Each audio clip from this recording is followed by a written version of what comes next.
बोललास? जेव्हा तुम्हाला म्हणालास की तुझी दुसरी बायको तुझा घात करेल, तेव्हाच तुझ्यासारख्या माणसाला ओळखायला हवं होतं मी. मंजिरीने या घरासाठी खूप केलंय. माझा तिच्यावर पूर्ण विश्वास आहे.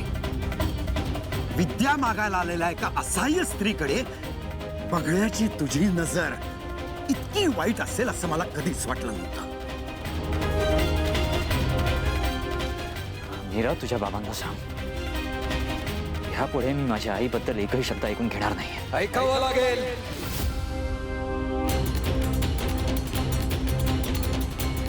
ही तुझी सावत्राई फार धूर्त आहे. माझ्याकडे विद्यार्जनासाठी आली होती. स्वतःच्या सौंदर्याने मला सतत आकर्षित करायचा प्रयत्न करत होती. तिला वाटत होतं एखाद्या बेसावत क्षणी माझा पाय घसरेल, मी बळी पडेल आणि सगळी विद्या तिला देऊन टाकेल. पण विद्या मिळवायला आचरण पवित्र आणि हेतू शुद्ध असावा लागतो. तिला हिच्या कुटील स्वार्थासाठी विद्या हवी होती.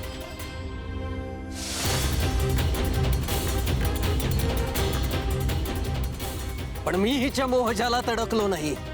त्यावरून तिला फटकारलं, नाकारलं, म्हणून तिचा अहंकार दुखावला आणि म्हणून तिने माझ्या घराला आग लावली. नीच माणूस, गप्पा बस.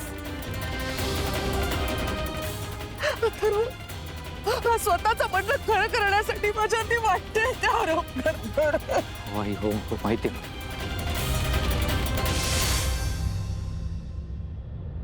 तू शांत हो, प्लीज रडू नकोस. रडू नकोस प्लीज. हा, तुम्ही काय बोलताय, तुम्हाला कळतंय का?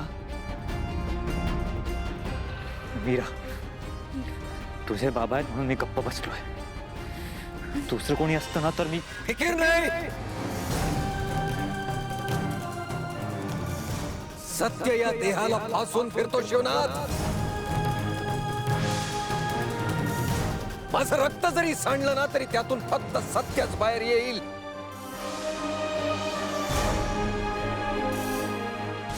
दुष्टपणा, कपटीपणा, स्वार्थीपणा हेच चरित्र आहे या बाईचं.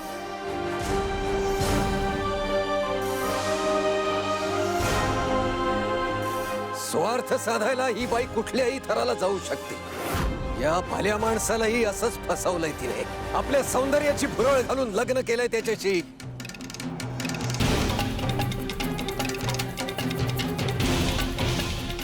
अरे उदरनिर्वाहासाठी नाईलाजाने आपला देह वापरणाऱ्या स्त्रीपेक्षा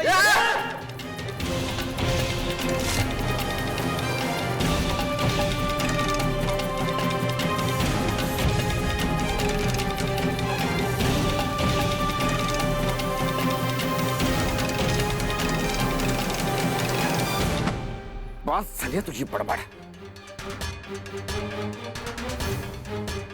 मीरा हा तुझा बाप आहे म्हणून मी इतका वेळ शांत आहे. पण मंजिरीच्या विरुद्ध यापुढे एक शब्द जरी बोललास ना तर मी सहन करणार नाही. चल निघेतो. बाबा, दादासाहेब, हे बघा, असं नका करू प्लीज.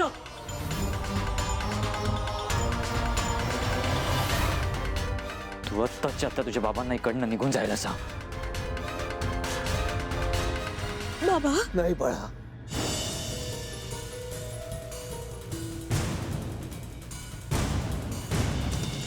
मी जर आत्ता इथून गेलो ना तर ही बाई बरोबर आहे असा त्याचा अर्थ होईल.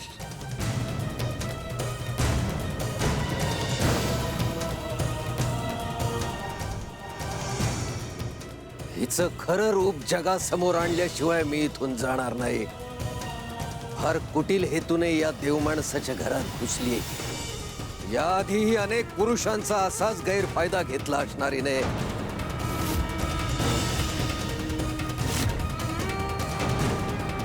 पुरुषांना फुलवणारी कपटी स्त्री आहे ही. जीवनात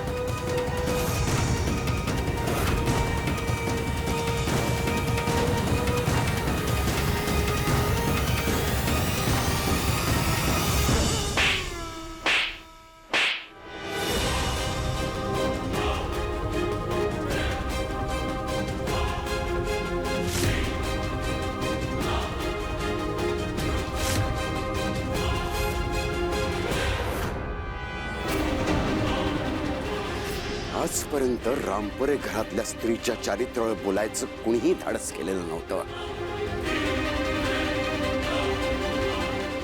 तू हे बोलूच कसं शकतोस?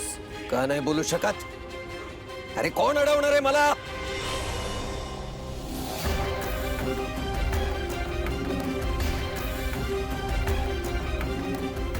दादासाहेब, हा भिकारी असं ऐकणार नाही. चांगलं फोडून काढला पाहिजे याला.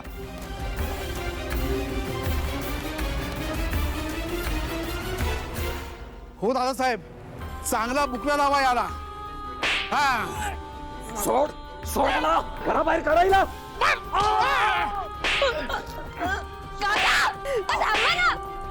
काका बाबांना सोडा.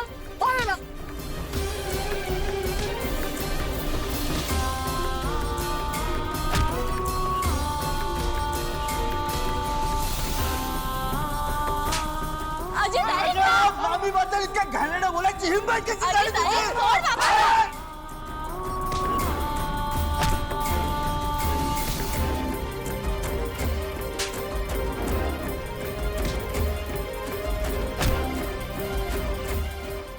ऐक ना अजी. मीरा तू थांब हा. माझ्या मामीला घाणेरडं बोलायची हिंमत कशी झाली तुझी? दादा तुम्ही असं नका करू. मी हात जोडते तुमच्या समोर. मी बाबांना जायला सांगते. हवं तर तुम्ही काहीतरी करा ना.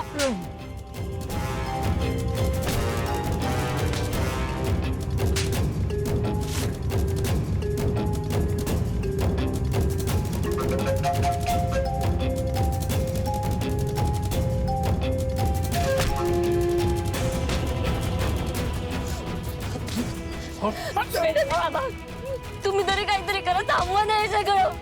माझे बाबा खोटं नाही बोलू शकत.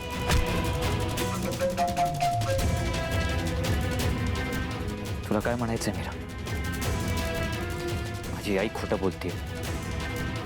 अरे कपटी स्त्री आहे. निर्वंश करेल या घराचा.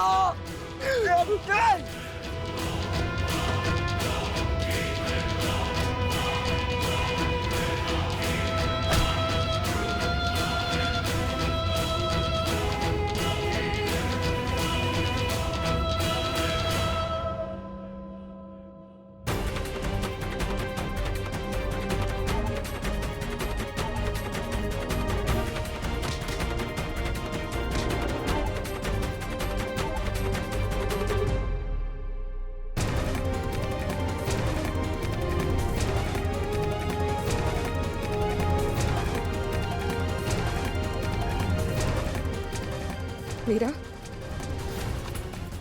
आई असं कधीच वागू शकत नाही.